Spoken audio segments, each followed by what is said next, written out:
अकबर बिरबल की कहानी चोरों का गुलाम। एक बार की बात है, राजा अकबर व बिरबल दरबार में बैठे कुछ अहम मामलों पर चर्चा कर रहे थे। तभी बिरबल ने अकबर से कहा, मुझे लगता है कि ज़्यादातर पुरुष चोरों के गुलाम होते हैं और अपनी पत्नियों से डर कर रहते हैं। बिरबल की यह बात राजा को बिल्कुल भी पसंद न आई। उन्होंने इस बात का विरोध किया।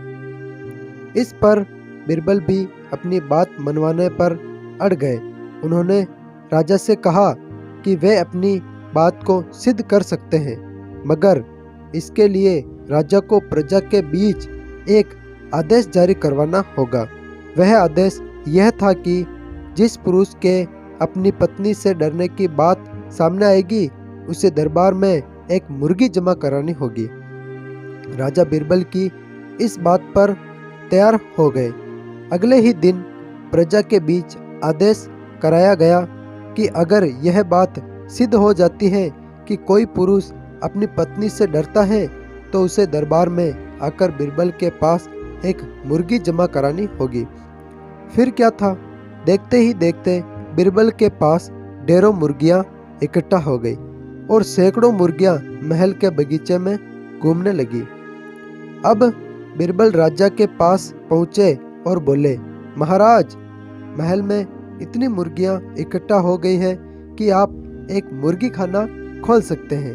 इसीलिए अब आप इस संदेश को वापस ले सकते हैं। मगर महाराज ने इस बात को गंभीरता से नहीं लिया और महल में मुर्गियों की संख्या धीरे धीरे और भी ज़्यादा बढ़ने लगी।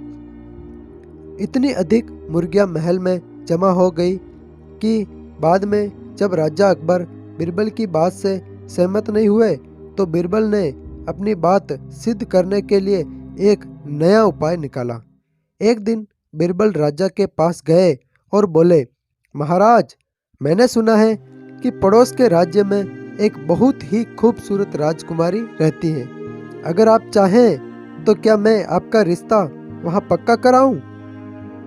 यह सुनते ही राजा चौंक उठे और बोले, बिरबल, तुम ये कैसी बातें कर रहे हो?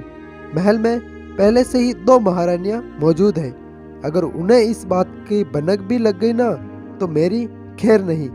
यह सुनकर बिरबल ने तपाक से जवाब दिया, चलिए महाराज, फिर तो आप भी मेरे पास 2 मुर्गियां जमा करा दीजिए। राजा बिरबल का ऐसा जवाब सुनकर शर्मा गए और उन्होंने अपना आदेश उसी वक्त वापस ले लिया।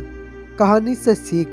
अकबर और बिरबल की इस कहानी से हमें यह शिक्षा मिलती है कि बातों की चतुराई से हम किसी भी बात को मनवा सकते हैं। जरूरी है तो बस बिरबल की तरह चतुराई से अपना पक्ष रखने की।